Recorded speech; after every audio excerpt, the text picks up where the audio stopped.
Well, good afternoon, Tao, Patrick, Andy, dear guests, ladies and gentlemen. I'm delighted to join this forum to share our perspective on big data and the exciting opportunities ahead, as well as the latest development. Well, data is the new natural resources, as Tao said before. You don't need to remember the numbers. You just need to know that, in fact, it is growing very, very fast. So within a year or two, it will be a lot, and a lot. So if we can unlock, and make sense of all this data, in fact, we can make informed and smarter decisions to reduce inefficiencies, enable innovations, and also transform industries.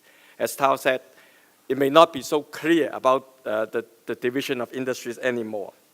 And we can, with the fast advance and availability of other emerging technologies, we can also change a lot of things that we are doing, like Internet of Things, social and mobile technologies. We talk a lot about virtual reality, VR, augmented realities, 3D printing, blockchain technologies, robotics, 5G communication networks, and cloud, so you can easily get all your power of computing and also data really, really fast. And we are also already seeing examples of enterprises across the world that have already leveraged data to reap benefits. On this chart, in fact, you can see 4 examples from our clients, such as one of the global retailer is reducing their demand forecasting errors by 50%. An insurance company is achieving 9 points of higher close rates when they call on their customers. And a school district in the US have improved graduation rate by as much as 7%. And in healthcare industry, a lung cancer diagnosis accuracy have jumped from 50% to 90%. So you can see how effective it can be. So in this world filled with data, we are already entering into a new era of how to use data using what we call cognitive computing or artificial intelligence to really improve a lot of our operations. Well, it is estimated of all these data, 80% of this data created is unstructured.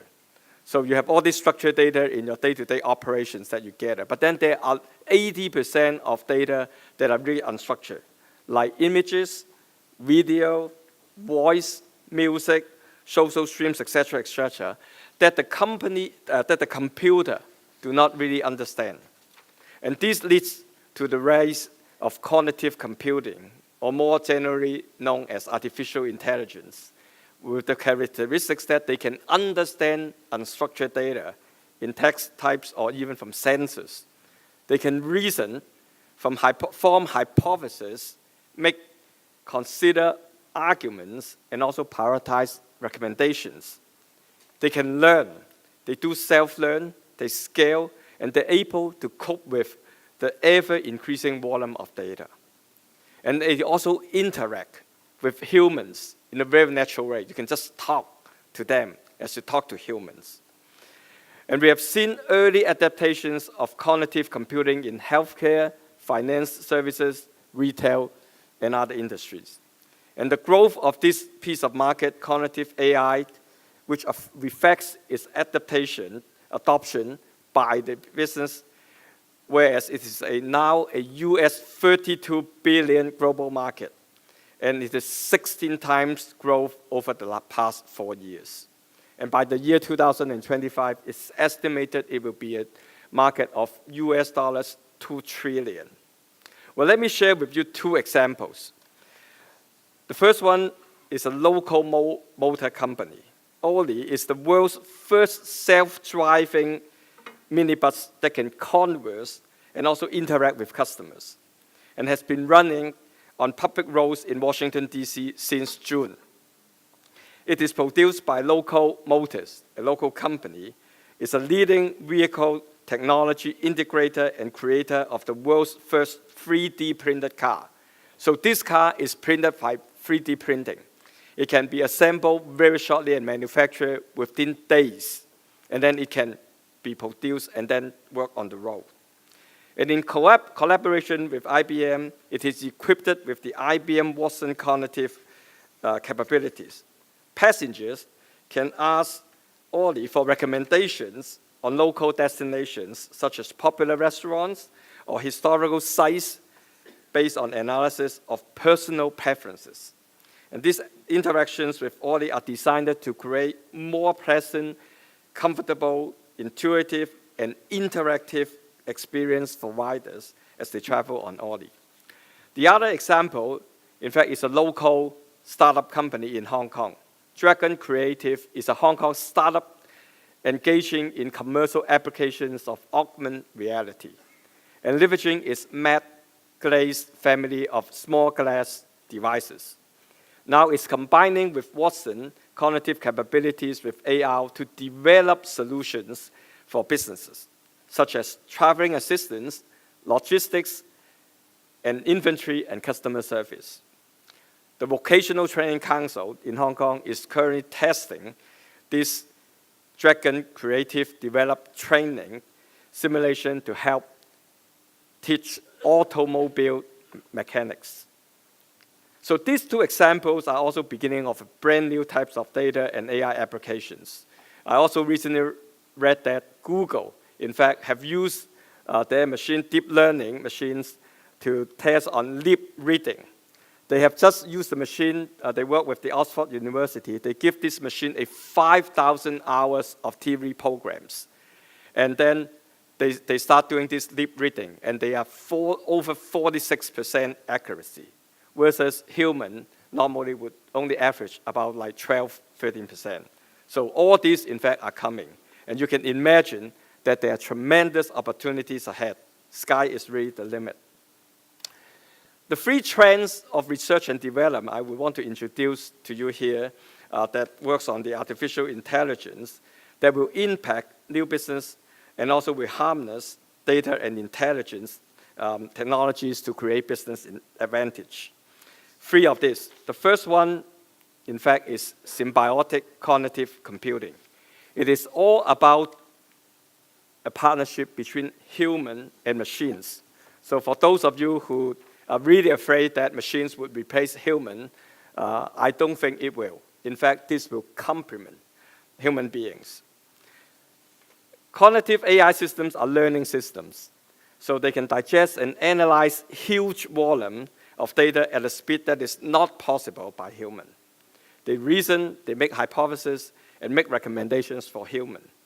And then human, with the help of these systems, they can make better decisions to improve our life, business, and society. One example, in Japan, in a hospital affiliated to the University of Tokyo, we have helped to analyze a female patient's generic data, cross-check it with the oncology database, and detected a very rare kind of leukemia in just 10 minutes. And based on our analysis and also suggestions, the doctor have changed their therapy plan, and the patient eventually recovered. What Watson did in 10 minutes, human scientists would usually take 2 weeks to do so. So you can see in the healthcare industry, it is a lot of this human and machine collaboration would help us to advance a lot of the things that we are doing. The second one I want to mention is about this embodied collision. Use of an agent, such as a robot, avatar, etc., to bring the cognitive system into physical environments. Through using of computer vision and speech recognition technology, in fact, the systems can converse and cooperate with humans, learning while helping humans. One example is one of the hotels, Hilton chain of hotels. They are piloting also a Watson-based robot called Connie. This robot can work side by side with the human team, the Hilton's team membership, to assist visitors on the request and also personalize the guest experience and empower travelers with more information to help them plan their trips. So embodied collision, we foresee, will have deep and far-reaching impact on customer engagement and services for all industries. So with all this coming, in fact, you need much more powerful computers or computer chips. So there's been a lot of development on what we call the brain-inspired computing, neuromorphic chips. The concept is inspired by human brain. Traditional computers, very good, focusing on language and analytical thinking, which is what our left brain are working. And these new synthetic chips would address the senses and also the pattern of recognition, which is really the function of the right brain. And over the years, both IBM scientists and other scientists are aiming to meld the two capabilities together to create a holistic computing intelligence. This architecture can solve a wide range of problems from vision, audition, and multisensory fusion, and has the potential to integrate brain-like capabilities into devices where computation is constrained by power and speed. So the AI world is much nearer to us than we expected. Well, to summarize the key trends of big data and AI, it is about augmented intelligence. Your data is the fundamental. And then learn, but not program. With such huge volume of data created every day, traditional programmable computers cannot cope with the learning. Self-learning computers or AI systems are coming. And then embodiment as a robot, a narrator, or an object. The AI system is going closer to us in the physical world to make our lives, work, and society better. The data-enabled AI world is coming to us. I hope to discuss further with you in the coming Q&A session.